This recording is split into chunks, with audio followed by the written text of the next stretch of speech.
우리는 강태공의 옛 얘기를 잘 알고 있습니다.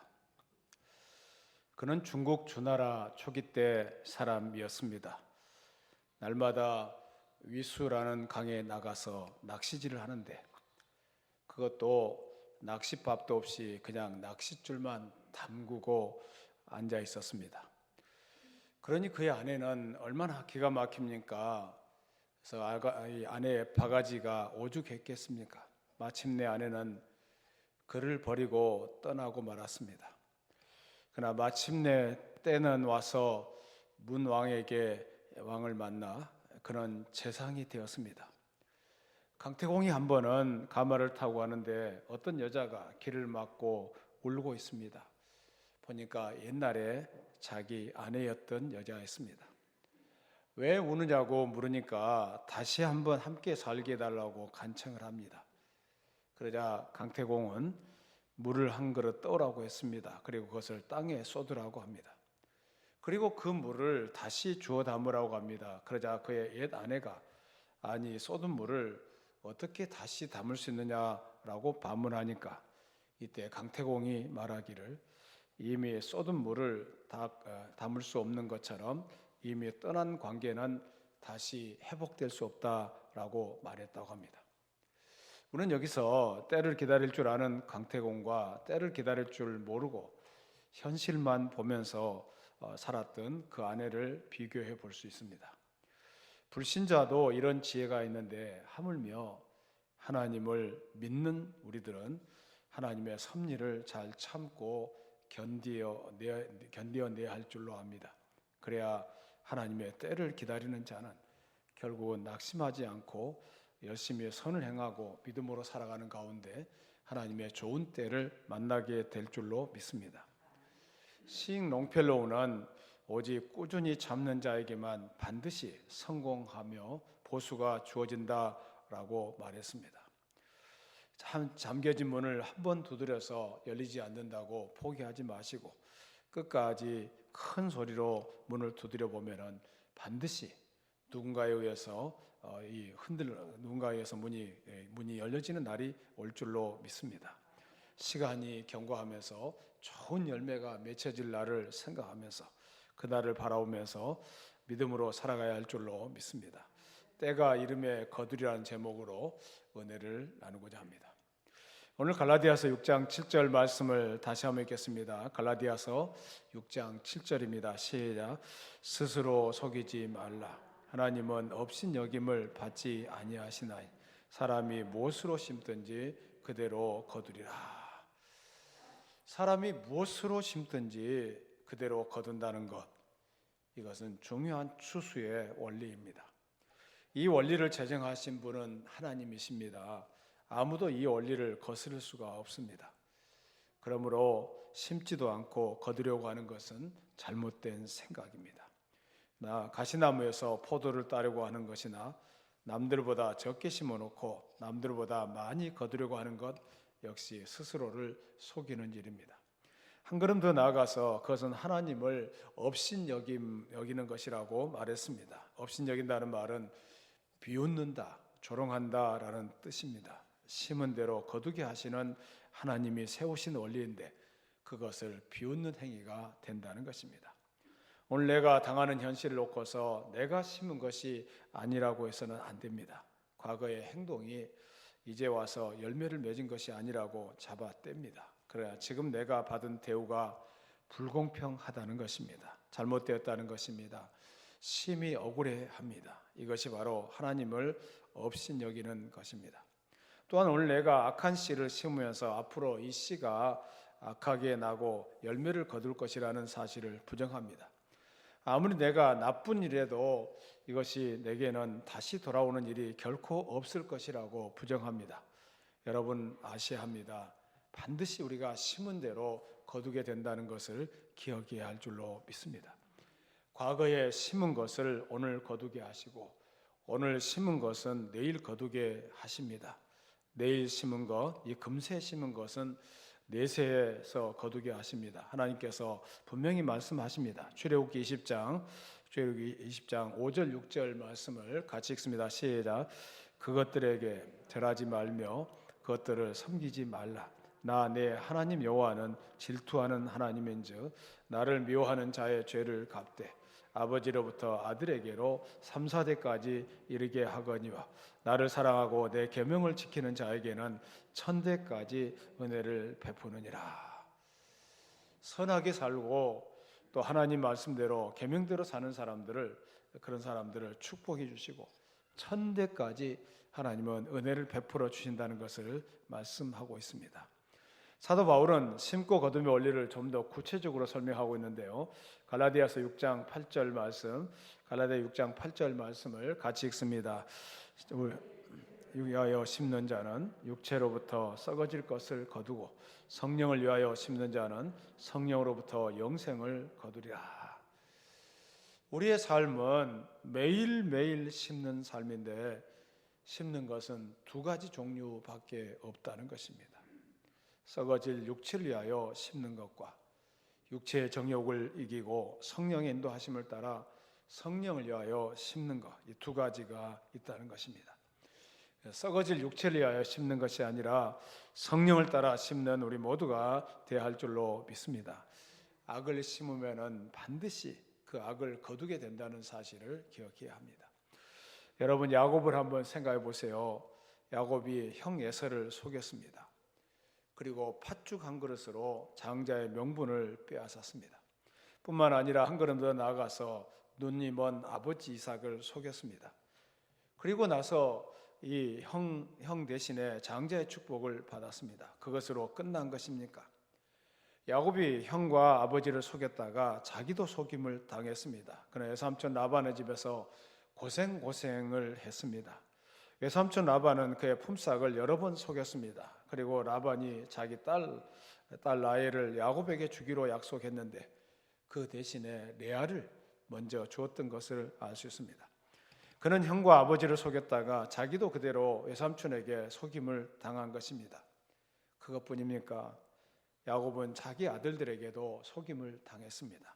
아버지 아들들이 그들의 형제 요셉을 미워했습니다. 그들은 요셉을 애굽의 종으로 팔았습니다. 그리고 아버지 야곱에게는 요셉의 옷을 보여주면서 짐승에게 찢겨 죽였다고 거짓말을 했습니다. 그래서 아버지 야곱은 사랑하는 요셉이 죽은 줄 알고 얼마나 마음이 아팠겠습니까? 속임을 당한 것입니다. 거짓을 심으니까 그대로 거짓을 거두게 된 것입니다. 또 거짓을 심으니까 그 거짓의 열매를 먹게 된 것입니다. 하나님께서 정해 놓으신 원리대로 되었던 것입니다. 혹시 누가 여러분의 마음을 아프게 합니까? 그렇다고 해서 그 사람을 미워하지 마시고 그 사람을 탓하기 전에 여러분의 가슴에 손을 얹고 자신을 냉정하게 생각해 보아야 합니다. 내가 과거에 다른 사람들에게 원망받을 만한 일을 한 적은 없는가 생각해 보아야 합니다. 그때 그 일을 지금 내가 거두고 있지 않은지 살펴보아야 한다는 것입니다. 지금 내 마음을 아프게 하는 사람을 탓하지 말고 나로 인해서 과거에 다른 사람들이 얼마나 속상했을지 또 그것을 생각하면서 회개의 기회로 삼아야 될 줄로 믿습니다. 악을 심으면 반드시 악한 열매가 맺힌다는 것을 기억해야 할 것입니다. 반대로 선을 심으면 선을 거두게 됩니다.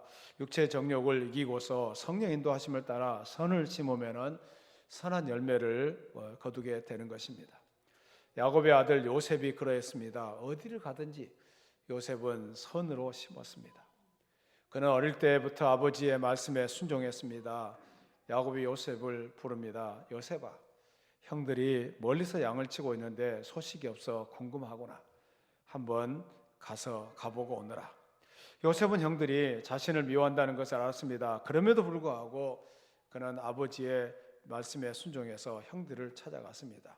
그런데 그 형들이 요셉을 애굽의 종으로 팔아먹었습니다. 그러나 요셉은 형들을 미워하지 않았습니다. 형들에게 복수하려고 하지 않았습니다. 오히려 형들을 용서해 주었습니다. 요셉이 애굽에 있는 보디바르 집에서 종살이하고 있을 때 그 여주인이 얼마나 요셉이 탐이 났든지 잠자리를 같이 하자고 그렇게 요청했습니다. 그럼에도 불구하고 요셉은 이 모든 유혹을 이겨냈습니다. 거짓을 심지 않았습니다. 단호하게 유혹을 뿌리쳤습니다. 물론 그 대가로 감옥에 가게 되었습니다. 그러나 그는 계속해서 선을 심는 삶을 살았고 그는 선한 열매를 거두게 된 것입니다. 하나님이 그로 하여금 애굽의 총리가 되게 하셨고 그 극심한 가뭄 가운데 그의 가족들을 구원하게 하신 것입니다. 우리는 매일매일 심는 삶을 살아갑니다. 마음과 생각으로 심습니다. 말로 심고 행동으로 심습니다. 이 모든 것들을 썩어질 육신을 위해서 심지 마시기 바랍니다. 그래야만 반드시 좋은 열매가 맺혀지지 않을 것입니다. 부끄러움을 당할 수밖에 없습니다. 성령 인도하심을 따라 선한 일로 거룩한 일로 하나님이 기뻐하신 일을 심어 가시기를 바랍니다. 그러면 선한 열매가 여러분의 삶에 충실하게 맺힐 줄로 믿습니다. 오늘 신앙생활 하면서 착각 속에 살 때가 많습니다.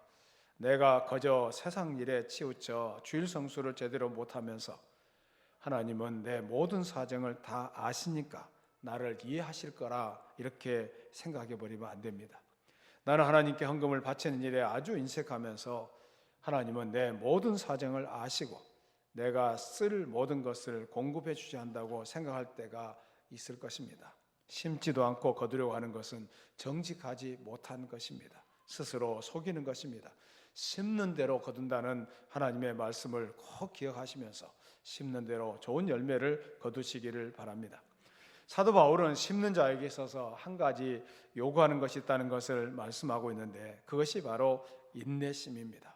9절 말씀 마가복음 6장 9절 말씀을 같이 읽습니다. 시작.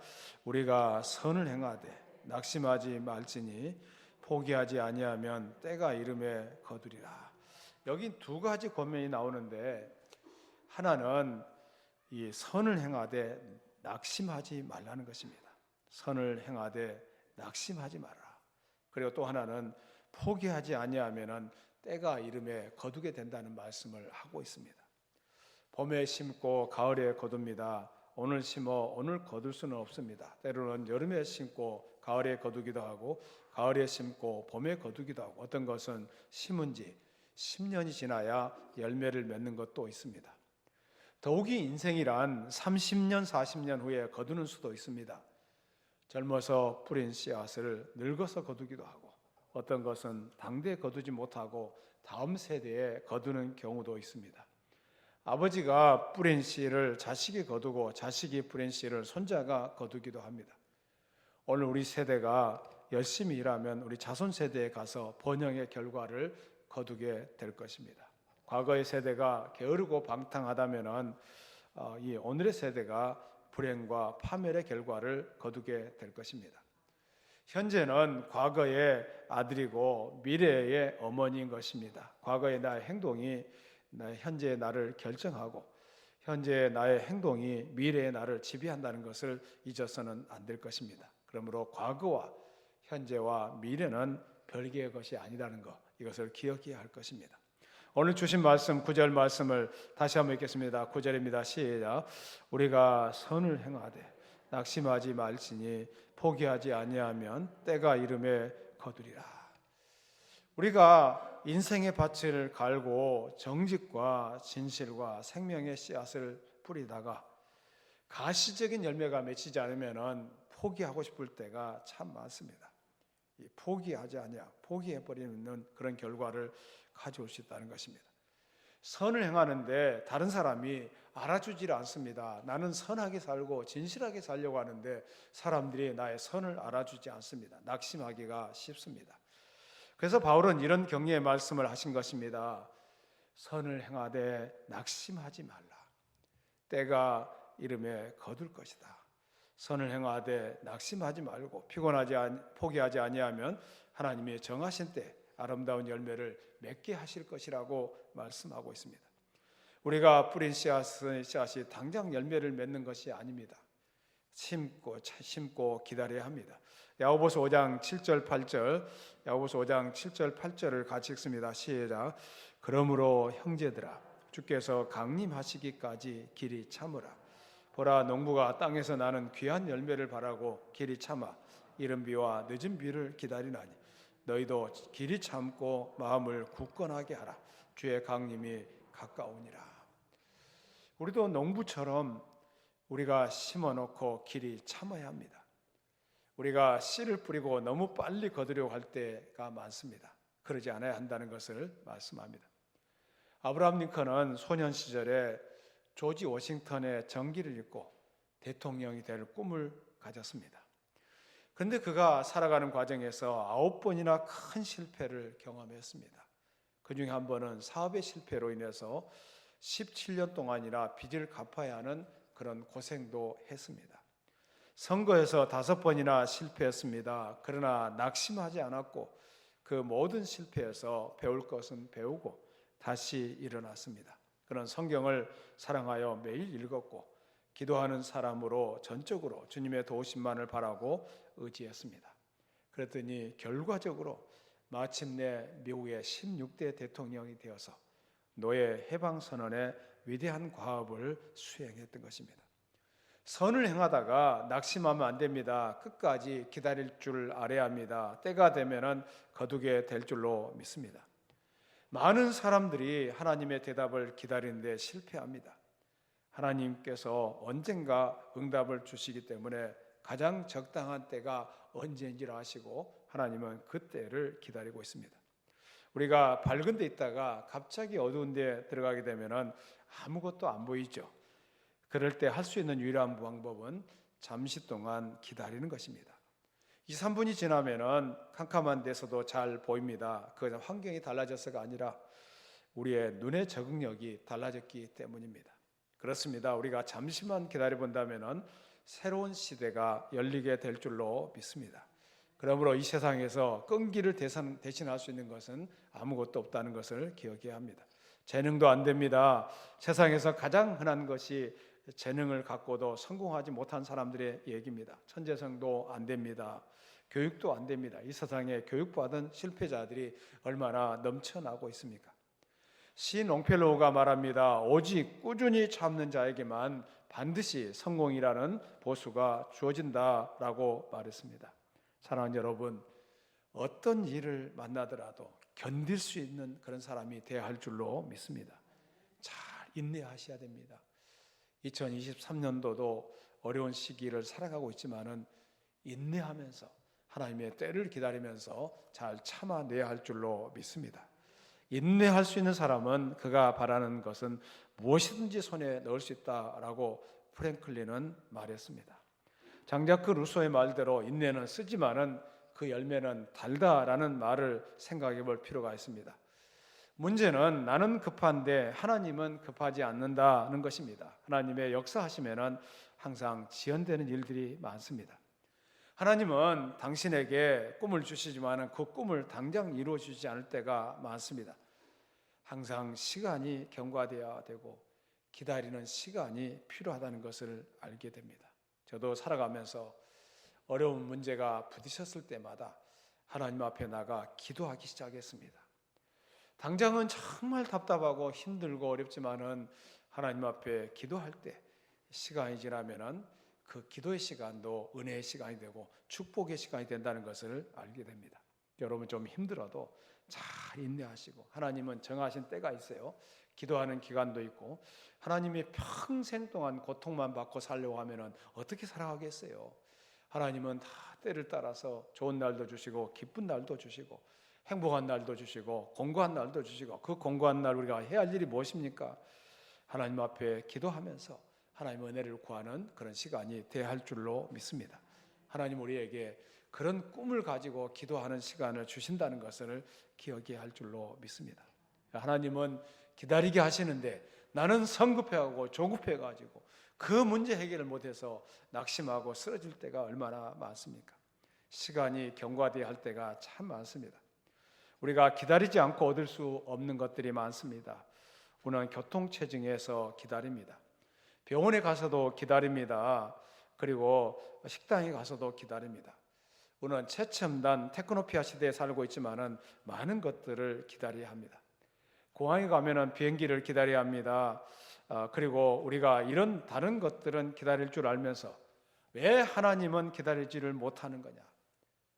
전화도 기다리고 핸드폰도 기다리고 전철도 기다리고 비행기도 기다릴 줄 알면서 왜 하나님께서 말씀하실 때 기다리지 못하는 것입니까? 성경에 등장하는 믿음의 위인들은 하나같이 기다림에 익숙한 사람들이었습니다. 그들은 기다림의 학교를 졸업한 사람들입니다. 꿈과 기다림의 균형을 이룬 사람들입니다. 노아는 비가 오기까지 120년을 기다렸습니다. 아브라함은 25년 동안 아들을 기다렸습니다. 요셉은 그 꿈을 이루기까지 그의 반평생을 기다려야 했습니다. 모세는 광야에서 40년을 기다렸습니다. 다윗은 사울이 죽은 후에도 이스라엘의 실제 왕이 되기까지 7년을 더 기다렸습니다. 예수님은 3년 사역하시려고 30년을 묵묵히 기다리셨습니다. 이런 기다림의 성품을 잘 연마한 사람이 바로 사도 바울입니다. 그런 정말 기다릴 줄 아는 사람이었습니다. 아라비아 사막에서 3년 반 동안 묵묵히 기다렸습니다. 로마 선교가 이루어지기까지 오랜 세월 동안 잠잠히 기다렸습니다. 그래서 바울은 이런 위로의 말씀을 하고 있습니다. 선한 일을 하다가 낙심하지 맙시다. 지쳐서 넘어지지 않으면 때가 이럴 때에 거두게 될 것입니다. 그렇습니다. 우리가 포기하지 않는다면 반드시 성취될 때가 올 것입니다. 때가 되면 반드시 이루어진다는 것을 기억해야 할 것입니다. 그러면서 사도 바울은 어떻게 기다릴 것인가에 대해서 말씀하고 있는데요. 10절 말씀을 같이 읽습니다. 10절입니다. 시작. 그러므로 우리는 기회 있는 대로 모든 이에게 착한 일을 하되 더욱 믿음의 가정들에게 할지니라. 기회가 있는 대로 모든 이에게 착한 일을 하라고 말씀하고 있습니다. 눈이 사납게 내리던 날 한 노부인이 길가에 차를 세워두고 도움을 기다렸습니다. 타이어가 펑크가 난 것입니다. 마침 한 남자가 차를 세우고 노부인에게 다가갔습니다. 혹시 나를 해치려는 것은 아닌지 의심이 들어서 무서웠습니다. 그런데 그 남자는 손에 기름을 묻혀가면서 타이어를 교체해주고 아무런 대가도 받지 않고 갔습니다. 노부인은 너무 감사하잖아요. 감사한 마음을 가지고 몸도 녹일 겸 차를 한잔 마시기 위해서 시골의 작은 카페에 들어갔습니다. 노부인이 100불을 지불했더니 여종업원은 잔돈을 바꾸기 위해서 밖으로 나갔습니다. 한참 후에 종업원이 돌아왔지만은 노부인은 거스름돈을 받지 않았습니다. 그러면서 하는 말이 나도 오늘 다른 사람에게 도움을 받았기 때문에 대가 없이 당신을 돕고 싶다고 말하고 나갔습니다. 사실 그 여종업원은 출산을 앞두고 있었는데 남편과 함께 병원비 걱정을 하고 있었던 차였습니다. 이웃을 위해 할 수 있는 선한 일입니다. 큰 돈이 아니더라도 선한 일에 꼬리에 꼬리를 물고 이루어진다면 이 세상은 정말 아름다운 좋은 세상이 될 줄로 믿습니다. 기회가 있는 대로 선한 일들을 많이 하시길 바라요. 찾아온 기회를 놓치거나 다음으로 미뤄서는 안 됩니다. 유능한 사업가는 절대 기회를 놓치지 않습니다. 돈이 되는 일을 하면 어디든지 달려갑니다. 언제라도 달려갑니다. 식도락가는 맛있는 음식이 있다고 하면 어디든지 달려가지 않습니까? 그리고 값이 문제가 되지 않습니다. 우리가 착한 일을 할 때도 이렇게 해야 합니다. 그리고 기회만 되면 착한 일을 하면서 선한 사업을 많이 해가는 우리 모두가 되어야 할 줄로 믿습니다. 아브라함은 평소에 나그네를 잘 대접하다가 부재 중에 천사를 대접했다고 했습니다. 우리는 기회가 있는 대로 누구에게든지 착한 일을 많이 해가야 할 줄로 믿습니다. 그것이 다 내게로 돌아오는 것입니다. 심는 대로 거두게 하는 것입니다. 우리가 지난날 돌아보면서 심지 못한 것이 있었다면 한번 되돌아보고 앞으로 나에게 기회가 주어진다면 심는 삶을 살아야겠다고 결심하시기를 바랍니다. 메이오라는 병원장이 자동차를 타고 가다가 언덕에서 차가 갑자기 고장이 났습니다. 아무도 도와주는 사람이 없어서 애를 쓰다가 보니까 목이 몹시 말랐습니다. 그래서 언덕 너머에 차는 이제 버려두고 언덕 너머에 한 마을에 들어갔는데 마을의 한 아주머니에게 물을 좀 달라고 요청했습니다. 그렇게 목마르세요 하더니 그 아주머니가 들어가서 시원한 우유를 가지고 왔습니다. 우유 한 잔 마시고 피로가 풀리는 것 같았습니다. 부인, 한 잔만 더 주세요. 네, 그러지요 하고 세월이 흘러갔습니다. 그렇게 해서 세월이 흘러갔는데 부인이 큰 병이 들어 메이오 박사의 병원에 가서 수술을 받게 되었습니다. 근데 그 수술비가 엄청나게 많았습니다. 수술비를 낼 만한 능력이 안 됐습니다. 걱정하는 이 부인에게 메이오 박사가 와서 말하기를, 부인께서 우유 2잔으로 계산이 끝났습니다. 부인께서 우유 2잔을 주신 것을 메이오 박사가 기억하고 있었던 것입니다. 우유 2잔이 수백만 원의 결실을 맺은 것입니다. 충청도에서 이런 일이 있었다고 합니다. 팥죽 장사를 하는 할머니가 팥죽을 팔고 있는데 한 청년이 지나가다가 그 팥죽을 보면서 입맛을 다지고 있었습니다. 먹고는 싶은데 배는 고픈데 팥죽을 살 만한 돈이 없었습니다. 그러니까 할머니가 그 광경을 보고 그 청년을 불렀습니다. 청년이 말합니다. 저는 돈이 없어요. 그때 돈이 없어도 괜찮아. 얼마나 배가 고픈가 하면서 팥죽 한 그릇을 그 청년에게 퍼주었습니다. 다 먹고 나니까 한 그릇을 더 주었습니다. 얼마나 감사합니까? 감사합니다. 감사합니다. 하고 그 청년은 그 자리를 떠나갔습니다. 후에 10여 년이 지난 어느 날 한 말수관 신사가 팥죽 할머니를 찾아왔습니다. 할머니는 물론 그곳에 없었습니다. 신사는 수소문 끝에 병이 들어 오두막에 누워있는 할머니를 찾았습니다. 그 신사가 바로 10년 전에 팥죽을 얻어먹었던 청년이었습니다. 일본에 있는 재벌 친척에게 많은 유산을 물려받아 억만장자가 되었습니다. 그리고 그의 기억 속에 배가 고팠던 그때 팥죽을 먹게 해준 할머니를 잊을 수가 없었습니다. 그 은혜를 갚기 위해서 찾아왔던 것입니다. 그러나 할머니에게 그 동네에 있는 전답 좋은 수십 맞이기를 사드리고 좋은 집을 지어드리고 할머니를 보살펴드릴 가정부도 드려주었다고 합니다. 팥죽 2그릇을 주고 그 노후가 얼마나 행복해졌는가를 한번 생각해 보시면 좋겠습니다. 선한 씨앗을 뿌리면 아름다운 열매를 맺게 될 줄로 믿습니다. 아버지가 뿌려놓은 그것은 반드시 좋은 열매로 자식들에게 돌아갈 줄로 믿습니다. 악하게 살려고 하지 마시고 선을 베풀면서 긍휼을 베풀면서 하나님 앞에서 살아가게 될 때 그 선한 열매가 여러분의 미래에 펼쳐지게 될 줄로 믿습니다. 마태복음 5장 7절입니다. 마태 5장 7절을 같이 읽습니다. 시작. 긍휼히 여기는 자는 복이 있나니 그들이 긍휼히 여김을 받을 것이며. 참 지금 세대가 자기밖에 모르잖아요. 자기중심적입니다. 얼마나 참 험난한 세상인지를 모르겠어요. 긍휼히 여기질 않아요. 다른 사람을 향해서 긍휼히 여기는 마음을 가지고 살아가는 것이 성경의 말씀 아닙니까? 또 누가복음 6장 38절입니다. 누가복음 6장 38절 시작. 주라 그리하면 너희에게 줄 것이니 곧 후히되어 누르고 흔들어 넘치도록 하여 너희에게 안겨주리라.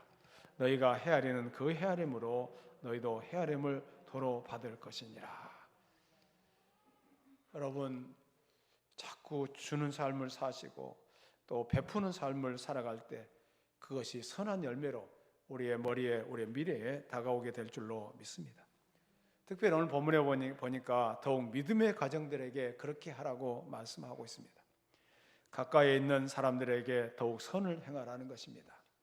믿음의 형제들에게 더욱더 사랑과 친절을 베풀어 주라는 것입니다. 여러분, 하나님 우리에게 누구를 사랑하라고 말씀하십니까? 우리가 알지도 못하는 남극과 북극의 에스키모인들을 사랑하라고 말하고 있습니까? 아프리카 밀림 속에 있는 아프리카 원주민을 사랑하라고 말씀하고 있습니까? 나와 가까이에 있는, 내 주변에 있는, 나와 관계를 맺고 있는 모든 사람들, 그 형제들을 생각하면서 사랑하면서 그렇게 선을 베풀어야 한다는 것을 말씀하고 있습니다. 교우들 가운데 물질적으로 어려운 일을 당한 사람이 있으면 도움을 줄 수 있어야 합니다. 이웃을 보면서 우리가 말 한마디라도 따뜻하게 해주는, 정말 따뜻하게 위로의 말을 해주는 그런 믿음의 사람들이 되어야 할 줄로 믿습니다. 이웃을 보면서 웃음이라도 줄 수 있어야 되지 않겠어요? 우리가 웃을 때, 심을 때 화평을 거두게 될 줄로 믿습니다. 열매는 하루아침에 맺혀지는 것이 아닙니다. 먼저 심어야 합니다. 지금 무엇으로 심고 있는지를 생각해 보아야 합니다. 회개의 눈물을 흘리면서 씨를 뿌리고 있습니까? 지금은 기도하면서 아픔을 이겨내면서 주님을 바라보면서 기도하는 사람도 있을 것입니다. 기도의 씨를 잘 뿌려가시고, 저도 이제 아픔의 순간도 있었고 어려움의 순간도 있었지만은 그 아픔의 순간을 평생 아프면서 고통스럽게 사는 것을 하나님이 기뻐하시겠어요? 때로는 우리에게 기쁨의 날, 즐거움의 날이 오게 될 줄로 믿습니다. 눈물로 씨를 뿌리면은 기쁨의 날이 반드시 오게 될 줄로 믿습니다. 그래서 고난은 변장된 축복이라고 말할 수 있습니다. 고난의 시간을 겪어보니까 내가 화평하게 되고 내가 편안하게 되고 내가 행복하게 된 날을 돌아보니까 그 고난의 시간이 오히려 축복의 시간이었다, 하나님 앞에 은혜 받는 시간이었다고 고백하게 될 날이 올 줄로 믿습니다. 그런 눈물의 씨를 뿌려야 될 줄로 믿습니다. 때가 되면은 거두게 될 줄로 믿습니다. 낙심하지 말고 끝까지 인내하면서 열매를 맺히기를 바랍니다. 또 기회가 있는 대로 거두는 삶이 되어야 할 줄로 믿습니다. 2023년도 한 해를 살아가게 될 때 여러분 좋은 열매를, 좋은 씨앗을 뿌리는 한 해가 되어야 할 줄로 믿습니다. 그 열매를 우리는 거두면서 하나님을 찬송하며 영광 돌리게 될 줄로 믿습니다. 육체를 위하여 심는 자는 육체로부터 썩어진 것을 거두고 성령을 위하여 심는 자는 성령으로부터 영생을 거둔다라고 말씀하고 있습니다. 하나님 앞에서 정직하고 진실하게 선한 것, 거룩한 것, 하나님이 기뻐하신 것을 심으면서 좋은 열매를 거두어 드리는 그런 한 해가 되기를 예수 이름으로 축복합니다. 하나님 감사합니다. 2023년도 저희가 한 해를 살아갑니다. 좋은 열매, 좋은 씨앗을 뿌리게 하여 주시고 좋은 열매가 맺혀진 한 해가 되게 하여 주시옵소서. 늘 푸른교회 모든 성도들 좋은 씨앗을 뿌리게 하여 주시고 좋은 열매로 하나님 축복하여 주시옵소서. 하나님, 이 한 해가 시작되었습니다. 한 해를 잘 살아가게 하여 주시고 하루하루가 지나서 한 달이 되고 한 달이 또 두 달, 석 달 지나서 1년이 되면서 하나님 앞에 좋은 열매가 맺혀지는 그런 한 해가 되게 하여 주시옵소서. 예수님 이름으로 기도드리옵나이다.